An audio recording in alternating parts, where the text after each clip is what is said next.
Notre conférencier suivant est François Jamal. Il est né à Cologne. Dans les informations qu'il m'a fournies il y a l'année de sa naissance, je ne vous la lis pas. Si c'était une conférencière, je ne le ferais point, et donc je ne vois pas pourquoi je le ferais point. Il est médecin, il est spécialiste en médecine nucléaire, il est agrégé d'enseignement supérieur à l'UCL. Il est bien entendu professeur ordinaire clinique à l'UCL. Il est chef de service adjoint en médecine nucléaire aux cliniques universitaires Saint-Luc. Il est responsable académique de l'enseignement de l'université complémentaire en médecine nucléaire. Il a beaucoup d'activités d'enseignement autour de la pathologie générale, de la médecine nucléaire, de la radioprotection. En fait, c'est quelqu'un qui connaît beaucoup de choses dans beaucoup de domaines différents. C'est un expert très souvent consulté. Il est membre du conseil technique médical et vice-président du conseil technique des radioisotopes. Il a beaucoup travaillé pour l'Agence fédérale du contrôle nucléaire, où nous étions d'ailleurs, on en parlera tout à l'heure, hier, et on s'est rendu compte qu'il connaissait extrêmement bien toutes ces matières très compliquées, je peux vous le dire, cette réglementation et cette législation est extrêmement complexe. Il est auteur de largement plus d'une centaine de publications, et nous l'entendons aujourd'hui autour de la radiothérapie métabolique. Monsieur Jamal, on est très heureux de vous avoir avec nous. Merci, Monsieur le Président, Monsieur le Secrétaire perpétuel, Mesdames, Messieurs. Je suis très content d'être parmi vous pour vous parler d'un sujet que j'aime bien, pour vous parler d'un sujet que j'aime beaucoup. Radiothérapie métabolique, ça veut dire utiliser des sources internes par rapport à la radiothérapie externe qui utilise un irradiateur externe. Et bénéfices et risques, c'est évidemment le risque pour les patients, mais c'est aussi, et c'est ça qui m'intéresse, un risque éventuellement pour la société. C'est qu'on est dans l'ère de la précaution et que le mot nucléaire fait parfois un peu peur. Et donc, j'aborderai à la fois des aspects médicaux et des aspects qui sont liés à un thème qui m'est cher, qui est la radioprotection. Alors, on peut faire de la thérapie métabolique en utilisant plusieurs modalités. On peut utiliser, comme Serge Goldman l'a montré tout à l'heure, la captation de l'iode par les cellules thyroïdiennes, et ce sera le fil principal de mon exposé. On peut utiliser des traceurs qui sont des peptides, des anticorps marqués qui vont les fixer sur des lésions, sur des tumeurs. On peut irradier par contiguïté, c'est ce qu'on voit ici. On a en bleu la fixation d'un radioisotope au niveau osseux qui va irradier des cellules tumorales. Et alors une autre approche qui est un peu proche de ce qu'on appelle la brachythérapie, consiste à injecter par voie intra-artérielle dans des tumeurs hépatiques ces petites billes de verre ou de résine radioactive qui vont aller irradier sélectivement la tumeur, puisque ces petites billes vont être embolisées, elles vont donc se bloquer dans les tumeurs hépatiques en l'occurrence. Alors tout a commencé il y a fort longtemps, et ceci à gauche est extrait d'un Times Magazine qui montre en 1943 un individu atteint d'un cancer thyroïdien différencié métastatique. On peut imaginer, voyant cette photographie, qu'il n'allait pas survivre. Et c'est le premier patient qui a bénéficié à l'époque d'un traitement par radioiode. Les Américains aiment bien tout ça, et donc ce brave monsieur, en 1949, quelques années plus tard, a fait la couverture de Times Magazine pour montrer à quel point la radioactivité peut être bonne pour la santé. Le paradigme du radioiode, c'est une fonction extrêmement simple et spécifique, c'est la présence sur les thyrocytes d'un récepteur particulier qu'on appelle NIS, qui permet de transporter l'iode du sang vers l'intérieur de la cellule. À l'intérieur de la cellule, l'iode est organifié et va donc rester pour arriver à la production d'hormones thyroïdiennes. Et c'est cette propriété qu'on va utiliser avec l'iode radioactif pour irradier spécifiquement le tissu thyroïdien, soit bénin, je n'en parlerai pas, soit le tissu thyroïdien dans le cancer thyroïdien différencié. Différencié est important puisque les tumeurs non différenciées ou d'autres tumeurs de la thyroïde, comme le carcinome médulaire, n'ont évidemment pas l'expression de NIS et ne peuvent pas bénéficier de ce type de traitement. Alors il y a trois, outre les maladies bénignes dont je ne parlerai pas, il y a trois niveaux de traitement par le radioiode. Il y a le traitement ablatif après thyroïdectomie pour cancer thyroïdien différencié.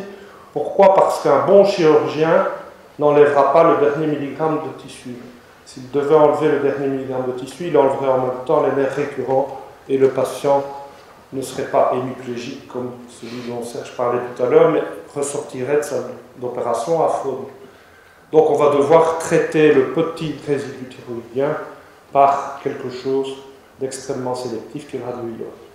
Puis on peut traiter des récidives et on peut, je vais vous en montrer un exemple, traiter même des maladies avancées, des métastases de ce cancer. Alors si je montrais ceci à des étudiants de doctorat, ils diraient c'est une scintigraphie pulmonaire, on ne voit rien, c'est pas joli, l'angioscan c'est beaucoup mieux. Eh bien non, ce n'est pas une scintigraphie pulmonaire. C'est une scintigraphie au radioiode chez un patient avec des métastases pulmonaires multiples, microscopiques. Le scanner chez ce jeune garçon était normal. Et les jeunes, et on l'a vu avec l'expérience de Tchernobyl, répondent souvent très bien au traitement. Et vous voyez que 2 ans plus tard, ce patient est guéri. Ici, on a la tête, le nez, la bouche, et on voit qu'au niveau du thorax, il n'y a plus la moindre fixation. Il y a 20 ans de ça, ce patient va parfaitement bien.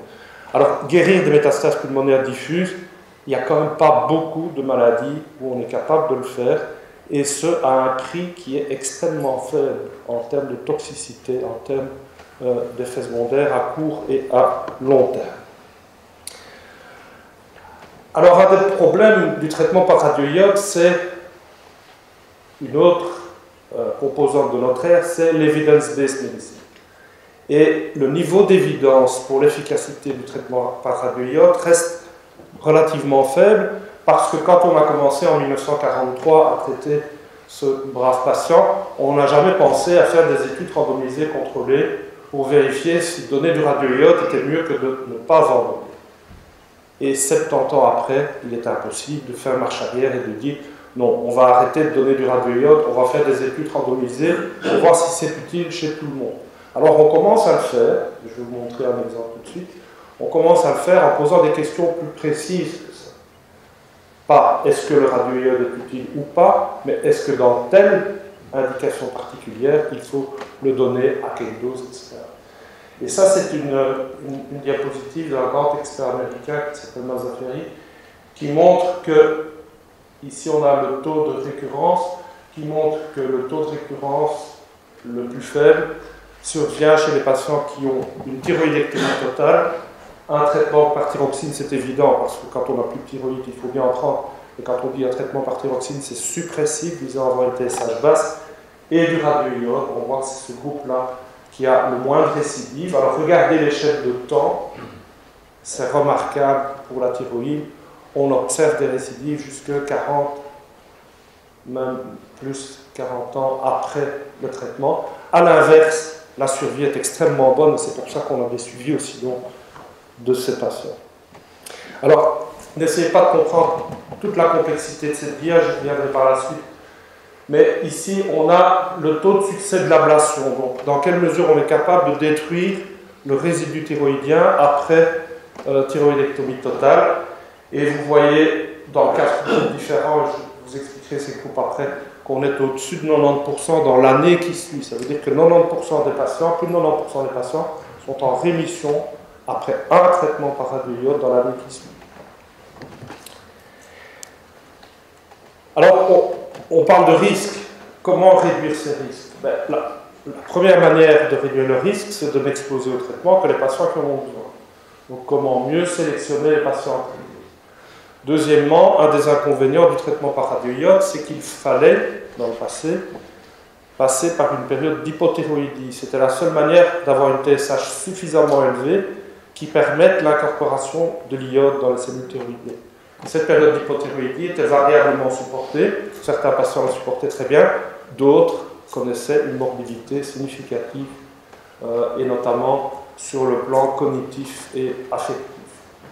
Et enfin, radioactivité, on a empiriquement donné un chiffre qui est 100, pourquoi pas 98 ou 102, non, on a donné 100, millicurie pendant des décennies.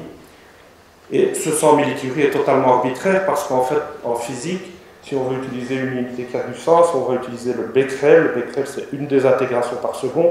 Et 100 millicurie, ça fait 3,7 10 exposant 9 becquerel. Personne n'aurait imaginé de donner 3,7 10 exposant 9. Donc c'était empirique, ça marchait, on était content, mais peut-être il y a moyen de donner moins. Alors comment mieux sélectionner les patients? Les sociétés scientifiques, et notamment l'American Thyroid Association, ont émis des recommandations. Les dernières datent de 2015 et recommandent de limiter le traitement aux tumeurs de plus d'1 centimètre. Certains même pensent qu'il ne faut traiter que les patients avec des tumeurs de plus de 2 cm. Et il y a un essai français en cours qui s'appelle Estimable 2 qui étudie cela de manière randomisée. Il ne faut plus traiter une population de tumeurs qui représente environ 15% de toutes les tumeurs, qu'on appelait avant un carcinome papillaire variant folliculaire, qu'on appelle maintenant avec un acronyme un peu long, NIFTP. Ces patients, on ne les traite plus. Et j'insiste sur ce point parce que de temps en temps, le politique s'intéresse à ce qu'on fait, et ça fait l'objet d'une question parlementaire. Faut-il continuer à traiter les NIFTP? Et la réponse est non. Ce sont des tumeurs parfaitement encapsulées et elles ne méritent pas de traitement complémentaire. Par contre, il faut toujours, éventuellement, donner des traitements à haute dose pour les maladies avancées. C'est la meilleure manière de traiter, ou en tout cas de prolonger considérablement la survie de ces patients. Alors vous voyez qu'on n'a plus une approche dichotomique, on a une approche qui tient compte non plus d'un seul facteur de risque qui est le fameux stade TNM, tumeur, ganglion, métastase, mais qui tient compte, et ceci est un résumé des guidelines américains, rassurez-vous, on ne va pas parcourir ça ensemble. Ce qui est important, c'est la ligne ici, du gris au noir, qui montre qu'il y a un continuum en termes de risque et qu'on doit intégrer à la fois des marqueurs anatomiques, le TNM, mais également des marqueurs histologiques plus précis et plus récemment des marqueurs génétiques comme la mutation du BRAF, mais il y a d'autres mutations qui sont impliquées dans le cancer thyroïdien. Alors jusqu'en 2009, on n'avait pas le choix, il fallait mettre le patient en sevrage hormonal pendant 4 semaines. Et c'est en 2009 en Belgique qu'a été introduit, ça date du début des années 2000 au niveau mondial, mais c'est en 2009 qu'a été introduit en Belgique la TSH recombinante humaine, qui a exactement la même action que la TSH androgène et qui permet d'éviter l'hypothyroïdie, puisque le traitement peut se faire sous thyroxine. C'est un traitement qui permet une meilleure flexibilité, une bonne compliance des patients. Fait intéressant, ça irradie moins les patients parce que la clairance rénale est meilleure en l'absence d'hypothyroïdie et il n'y a pas de contre-indication si ce n'est que dans le label en Belgique, les patients métastatiques ne peuvent pas bénéficier de ce traitement.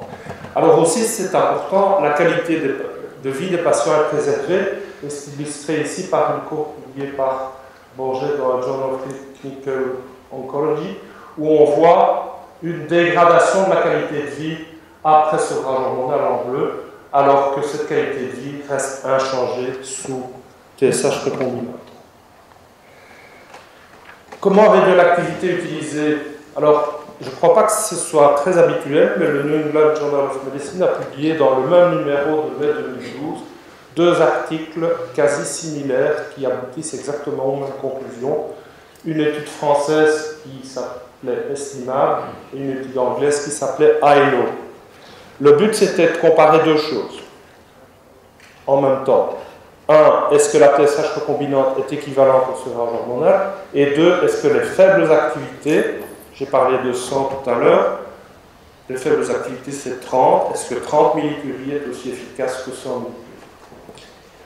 Et c'est ça qu'on retrouve sur cette diapositive, où vous voyez 30 millicuries sous TSH recombinante, 30 millicuries en sevrage hormonal, 100 millicuries sous TSH recombinante, 100 millicuries en sevrage. Les 2 groupes sont de l'ordre de 600 patients, donc ça fait plus de 1200 patients étudiés, et ils aboutissent à la conclusion que quel que soit le régime utilisé, on aboutit au même résultat en termes de rémission à court terme. Des publications plus récentes de l'année dernière montre qu'à 5 ans, le taux de récidive est le même dans les 4 groupes et que donc on a un effet rapide et bénéfique, mais cet effet il perdure dans les années qui suivent. Il y a des effets secondaires, on ne fait pas d'omelette sans casser des œufs, aucun traitement peut se targuer de n'avoir aucun effet secondaire, mais les effets secondaires de radioïode, et surtout lorsqu'on réduit les activités, sont faibles. On peut avoir une petite douleur locale, ça dure un jour ou deux, on peut avoir un peu moins d'appétit, un peu de nausée. Un problème qui est un petit peu plus embêtant, c'est la sialadémie, donc c'est la perte de fonction salivaire, parfois la perte de fonction lacrymale. On voit surtout ça chez les femmes âgées et pour des doses élevées. Mais c'est un symptôme qui est parfois gênant, d'avoir continuellement la bouche sèche. Chez l'homme, on note une oligo, voire une ostéospermie transitoire, qui est tout à fait résolutive. Et il n'y a pas d'effet hématologique significatif. On voit bien une petite chute des plaquettes, mais qui reste dans les valeurs là-dedans. Alors, est-ce que c'est dangereux à long terme? Oui, l'axéostomie, l'axéophthalmie peuvent être persistantes chez un petit nombre de patients, de l'ordre de 5%. Et pour la petite histoire, il y a un moyen très simple de la prévenir. En tout cas, c'est ce qu'on fait, mais ça ne marche pas chez tout le monde. C'est de prendre du jus de citron pendant quelques jours, à raison de 5-6 petites doses par jour. Alors, je ne vais pas faire de la publicité, mais un analogue du citron, c'est les petits bonbons jaunes Napoléon, qui sont tout aussi efficaces pour les gens qui n'aiment pas ça. Alors, une des grosses questions, parce que c'est une pathologie qu'on voit beaucoup chez les jeunes femmes, c'est est-ce qu'il y a un risque d'infertilité, est-ce qu'il y a des problèmes pour avoir des enfants après? La réponse est non, ça a été étudié largement. Le seul phénomène objectif qu'on ait trouvé chez les patients traités entre 35 et 45 ans, c'est que la ménopause est 2 ans plus jeune, mais ça n'affecte pas la fertilité, la descendance est normale dans toutes les études qui l'ont évalué. Y a-t-il des cancers radio-induits? Ça n'a jamais été prouvé, sauf pour des doses très élevées qu'on est amené à utiliser de manière exceptionnelle chez des patients demandeurs et qui ont des maladies réfractaires, tant qu'ils fixent le radioïode, bien entendu, et on voit au-dessus de 800 millicuries une incidence significativement accrue de leucémie. On peut voir aussi des fibroses pulmonaires si l'activité cumulée dans les poumons dépasse 80 millicuries. C'est un très vieux concept qui a été décrit par Benoît en 1962 et qui n'a jamais été remis en cause depuis. Mais on retrouve dans la littérature quelques cas de patients transplantés pour fibrose pulmonaire terminale. Alors, est-ce qu'on pourrait aussi réduire les effets secondaires en augmentant la dosimétrie? La dosimétrie, ça sert à mesurer le taux de rayonnement qu'une tumeur ou qu'un ensemble de tumeurs vont recevoir après administration du radiopharmaceutique. Donc, optimiser l'activité pour avoir une dose absorbée, c'est une énergie par masse suffisante aux tumeurs. Ce n'est pas utilisable en traitement ablatif, puisque je vous ai dit qu'un bon chirurgien laisse un peu de tissu thyroïdien, mais microscopique. Le volume, donc le kilo de l'équation du grès, n'est donc pas mesurable, donc c'est très difficile. Ça peut être utilisé pour des tumeurs éventuellement circonscrites qui dépassent le centimètre. Je vais vous montrer un exemple de la réalité quotidienne. L'autre bénéfice, c'est évidemment de limiter la toxicité au corps entier et au poumon, mais on a vu que le bénéfice est relativement faible puisque cette toxicité, on l'atteint de manière extrêmement rare. L'ATA ne recommande pas la dosimétrie et à ce jour, aucune preuve n'a été apportée de son utilité par rapport à des activités fixes. Alors, vous voyez ici une image typique du corps entier, la tête est ici. Ici, on voit l'intestin, la vessie. Et ici, on a un hotspot. Vous pourriez se dire, mais ça, c'est une énorme tumeur pulmonaire, elle fait au moins 5 cm. Eh bien, pas du tout. Elle fait 2,8 mm. Et ceci indique l'extrême spécificité de ce traitement pour des tumeurs même petites. Cette patiente, bien entendu, a été guérie après ce traitement. Alors ça, c'est une étude très intéressante qui a été publiée tout récemment, qui compare l'expérience de Gustave Roussy et l'expérience du Memorial Sloan Kettering Cancer Center. Et la différence entre les deux cours, c'est que à New York, ils utilisent la dosimétrie prédictive, donc ils calculent l'activité à administrer à chaque patient sur base de paramètres de pharmacocinétique, d'imagerie, etc. C'est extrêmement compliqué. À Gustave Roussy, ils donne des doses de manière fixe, 100 millicuries en général dans cette étude rétrospective. Et vous voyez qu'il n'y a pas de bénéfice en termes de survie. Alors, évidemment, on pourrait dire que la dosimétrie, c'est même moins bon que de ne pas en faire. Non, c'est des populations un petit peu différentes. Et donc, il y a des facteurs confondants qui expliquent qu'en termes d'âge, par exemple, les populations n'étaient pas totalement similaires. Alors, la radioprotection, il y a un cadre légal, et le président vous en a touché un petit mot dans l'introduction. L'utilisation de la radioactivité pour l'imagerie ou pour traiter est régie par une directive du Conseil de l'Europe qui est traduite en droit belge par ce qu'on appelle le RGPRI, qui est en cours de révision actuellement, c'est extrêmement compliqué. Et également, un organe d'avis, qui est le Conseil supérieur de la santé, s'est penché à plusieurs reprises sur le sujet afin d'apporter non pas ici une réglementation, mais des conseils. Et fait intéressant, l'Agence fédérale de contrôle nucléaire utilise souvent les avis du Conseil supérieur de la santé de manière réglementaire, c'est-à-dire qu'elle demande aux médecins, aux services, aux hôpitaux de respecter les recommandations du Conseil supérieur de la santé sans en faire une loi, puisque le Conseil, évidemment, est un organe d'avis pour la santé publique.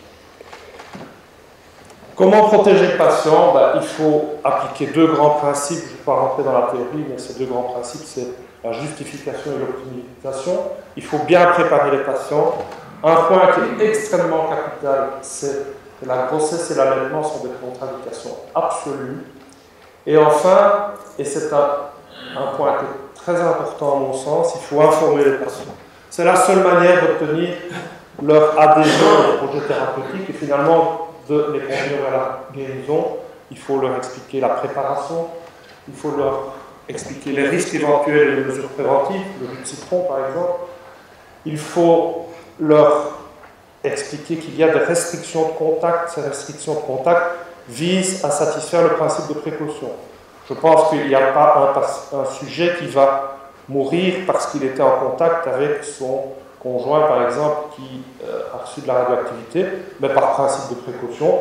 Pourquoi accepter que les gens reçoivent des petites doses de radioactivité si on peut les éviter? Il faut être très attentif à ce qu'il n'y ait pas de conception au moins dans les 6 mois qui suivent le traitement, et ceci est valable tant pour les femmes que pour les hommes. Et souvent, les hommes disent « Oh oui, mais moi c'est pas grave ». Non, on sait qu'il peut y avoir un dommage génétique, il faut l'éviter. Et alors il y a un point particulier, si ça vous intéresse, je peux répondre à une question là-dessus. C'est le problème de la crémation, puisque la crémation entraînerait la libération dans l'atmosphère de radioactivité, ce qui n'est pas souhaitable. Pour l'entourage, l'objectif, c'est de ne pas dépasser ce qu'on appelle la limite de dose. La limite de dose, c'est une millisievert et une contrainte de dose chez les enfants. Il faut faire attention à 2 types d'émissions. Le rayonnement gamma, et la meilleure manière de se protéger du rayonnement gamma, c'est la distance. Plus on est loin, moins on est irradié. Et les consignes sont différentes en fonction de l'activité et en fonction du public cible. Les petits-enfants, les femmes enceintes sont à protéger le plus. Ça concerne tant la famille que les lieux de travail et le public. Par contre, le rayonnement bêta, c'est surtout par contamination, par l'urine et la salive qu'on peut obtenir une certaine dose. Il y a diverses études qui ont montré qu'il n'en était rien. Mais si on n'instruit pas les patients de prendre les précautions nécessaires, évidemment, le risque existe. L'environnement. Eh bien, on va hospitaliser les patients pendant 24 à 96 heures en fonction de l'activité. Le but est à la fois de limiter l'exposition externe, mais aussi de collecter les urines et les selles, soit dans des cuves à décantation, soit dans des systèmes réfrigérés, ce qui fera en sorte qu'il y a peu ou pas de radioactivité dans les eaux usées. Et ça a été mesuré dans les stations d'épuration, par exemple, où on voit de temps en temps des petits pics, mais très rarement avec l'eau. Il y a toute une réglementation compliquée, je ne vais pas insister là-dessus.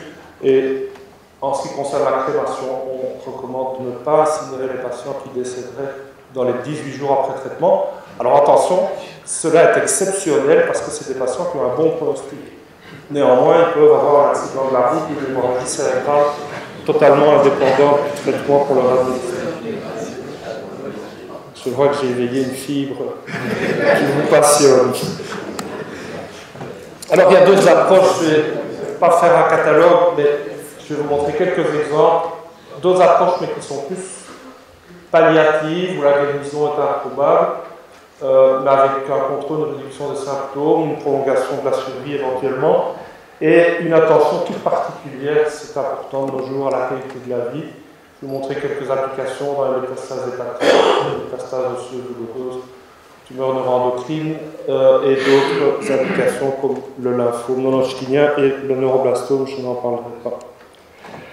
Alors ici, utilisation de peptides marqués, vous avez à gauche une tumeur carcinoïde en histologie conventionnelle avec un intense marquage pour le récepteur 2 pour la somatostatine. On a donc développé des peptides radiomarqués qu'on voit ici se fixer dans différentes tumeurs avec une très bonne réponse thérapeutique. C'est ce qu'on appelle la PRRT, Peptide Receptor Radiothérapie, qui va arriver sur le marché belge incessamment sous la forme d'un médicament qui s'appelle le lutetium octreotide.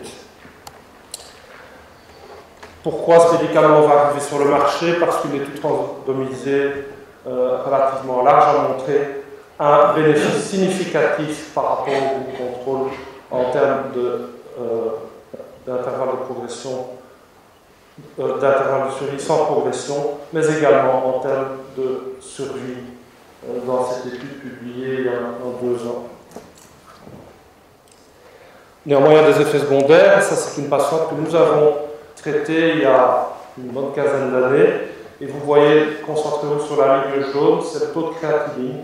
Eh bien, on voit que le taux de créatinine a doublé sur une période de 4 ans. Cette patiente avait un insulinomyélome métastatique. Elle était confinée à l'hôpital depuis plus d'1 an avec des perfusions de glucose en continu. Elle a vécu 10 ans à la maison, certes, les 3 dernières années en dialyse. Mais c'est un effet secondaire qu'il faut prendre en compte, c'est l'atteinte rénale. Alors, l'atteinte rénale, elle était vraie surtout avec un radionuclide qui s'appelle l'yttrium. C'est beaucoup moins le cas avec le lutetium qui a aujourd'hui la préférence.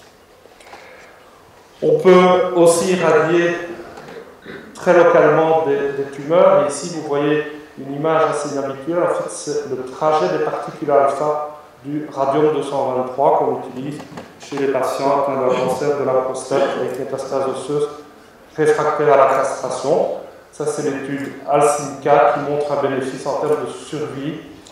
Le véritable bénéfice de ce traitement, c'est surtout un effet antalgique, une amélioration de la qualité de vie et la prévention d'effets squelettiques significatifs. Néanmoins, statistiquement, l'augmentation de la survie est significative dans ce cas.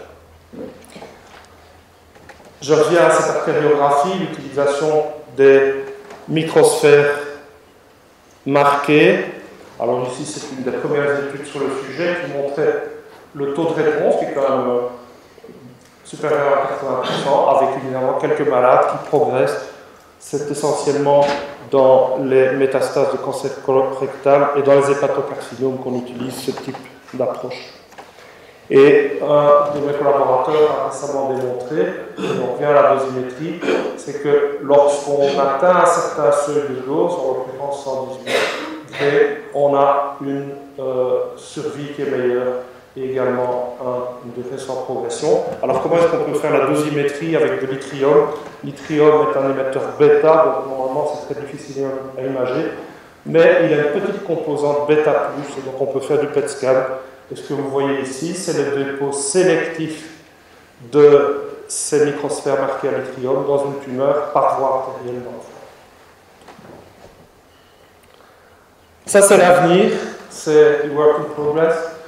C'est l'utilisation d'un marqueur du cancer de la prostate qu'on appelle le PSMA, pas le PSA, marqué avec du lutetium également. Et vous voyez ici les tumeurs en jaune qui ont complètement disparu après, si je ne me trompe, 2 traitements. Il y a plein d'études qui sont en cours, dont une étude de phase 3, et on espère que ce médicament sera disponible en Belgique dans les 2 à 3 ans qui arrivent. Il y a un problème qui reste à résoudre, c'est le coût de ce type de thérapie, mais on ne va pas parler de ça aujourd'hui. On arrive à mes conclusions. La radioactivité est utile pour traiter, voire guérir. L'iode radioactif reste incontournable dans le cancer thyroïdien différencié et il y a plein d'autres approches certes plus à visée palliative dans d'autres traitements.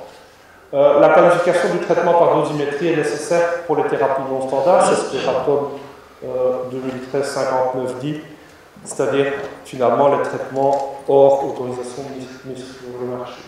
Et contrairement à la radiothérapie externe, la planification n'est pas réellement possible avec les radionuclides, puisqu'on va devoir faire l'imagerie après l'administration. Alors quand on a des traitements séquentiels en 3 ou 4 activités, bien après le premier traitement, on va faire la dosimétrie, ça c'est chose. Enfin, il est essentiel, je pense, de trouver un juste milieu entre le soin des patients, qui est une préoccupation éthique et déontologique, et des objectifs sociétaux de radioprotection du patient, du public, de l'environnement. La législation belge est régie par la FCN et est parfois relativement contraignante. Et cette législation est en cours de révision et, comme le président vous l'a indiqué, l'Académie royale de médecine de Belgique a été sollicitée, les deux académies d'ailleurs, ont été sollicitées pour donner des avis à ce sujet. Je vous remercie pour votre attention.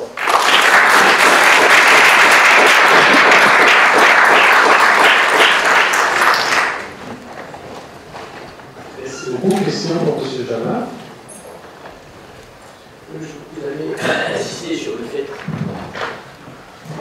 vous avez montré qu'on essayait de donner les doses de radioïode le minimum en termes d'efficacité. Mais en diminuant l'irradiation, on va arriver à un moment où la dose administrée n'aura plus un effet létal sur les cellules thyroïdiennes encore saines, mais un effet mutagène. Est-ce qu'on a une idée de ce seuil et est-ce qu'on est conscient de ce risque en essayant justement de réduire ces doses qui ont été arbitrairement fixées à 100 mercure? Oui, c'est une bonne question. En fait, l'effet létal, on l'observe avec l'iode radioactif, l'iode 131, dès quelques centaines de microcuries.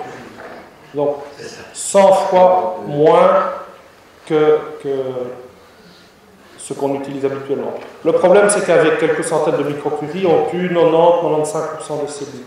Si on donne 2 millicuries, on va tuer 98-99%. Et l'expérience clinique, parce qu'il n'y a pas de radiobiologie qui a été faite sur cette réduction de dose, l'expérience clinique montre qu'à 30 millicuries, on est efficace et pas mutagène, puisqu'il n'y a plus de tissu qui peut muter. Les mutations, elles sont surtout pour des faibles doses, c'est-à-dire des doses de l'ordre de 500 à 2000 mg. Ici, on est à plus de 100 G, donc il n'y a pas de souci. J'étais curieux, étonné plutôt de voir qu'on n'utilise pas plus l'iode pour des méta, alors que c'est comme ça que l'histoire a commencé. Non. J'ai montré les métastases pulmonaires. Donc, on utilise le radioïode pour les métastases principalement pulmonaires et osseuses. Ça reste très efficace. Dans les métastases pulmonaires, on a un taux de guérison qui va dépasser les 70-80% lorsqu'on a des métastases microscopiques.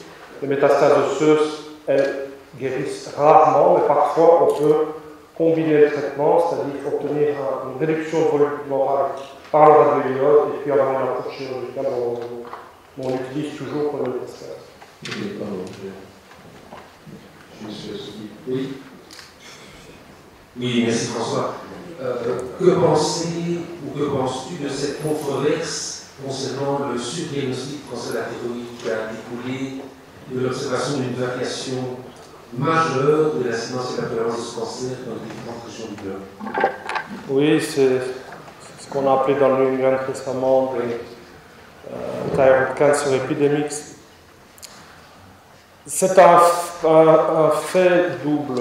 Il existe probablement une augmentation intrinsèque de l'incidence de cancer thyroïdien. Mais il y a surtout un surdiagnostic majeur par ce qu'on appelle les incidentalomes. Et les incidentalomes, on les trouve par échographie lorsqu'on explore les carotides, on les trouve au scanner quand on étudie une pneumonie, parce qu'on met la thyroïde dans le champ et donc on trouve un nodule.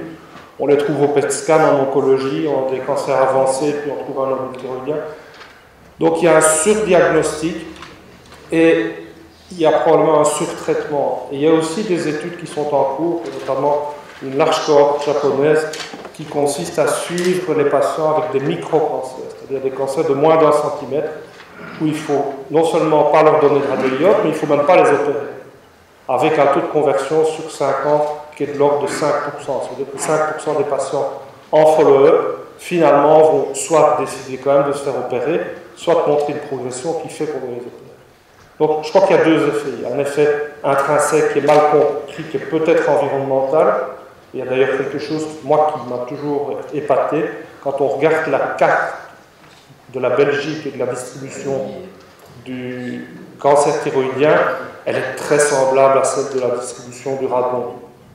Mais on n'a jamais prouvé qu'il y avait une relation entre radon et cancer thyroïdien, puisque la thyroïde ne sait rien faire avec du radon. Donc il y a des effets épidémiologiques qui sont à l'étude, et puis alors il y a le surdiagnostic qui est lié à l'imagerie médicale et à la surmédicalisation. Hein. Les gens ont mal à la gorge, on leur fait une échographie de la thyroïde, c'est pas pertinent.